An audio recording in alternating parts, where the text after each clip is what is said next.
Good morning guys. Ito naman po ang inyong lolang makulit nagbabalik. Samahan niyo akong mag-breakfast. Ito ang aking almusal. Sasagutin ko lang po yung mga ilang nagtatanong sa akin. Bakit daw nababawasan yung kanilang minutes view? Kaya hindi sila ma-monetize. Nasabi ko na ho yan ilang beses sa aking mga video, sa long form video kung napapanood nyo. Sasagutin ko pa rin ho. Kaya ho kayo nababawasan dahil doon sa mga violations. Ganito po yan. Diba, si Lolo Meta binigyan tayo ng palugit na 2 buwan, 60 days, para makomplete natin yung 3 level. Yung isa is 5K followers, level 1. Ang level 2 is 60K minutes view.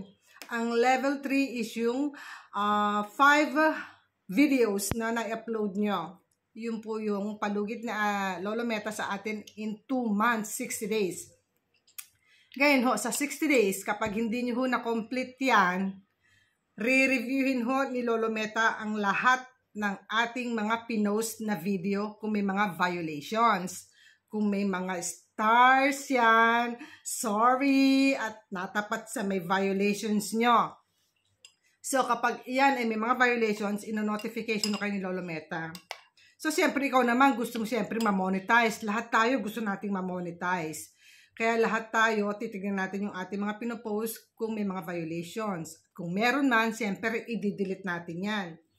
Ngayon, dun sa mga na-post mo mga reels or mga videos, may violations.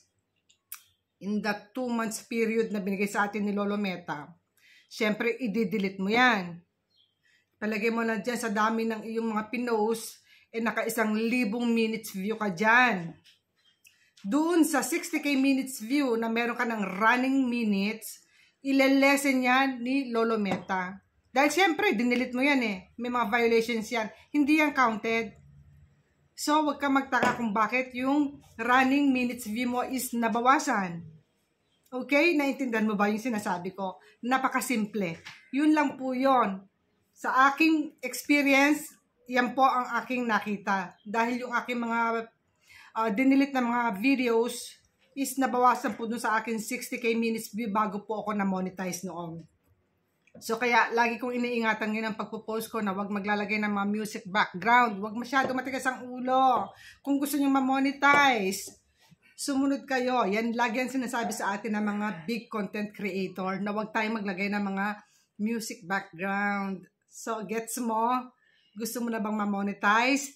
Linisin mo na yung iyong mga reels, yung mga videos, tanggalin mo na lahat ang iyong mga violations. I-delete mo na. Yan lang ang pinaka-best solution. Okay? So, I hope na intindihan mo ako, ha?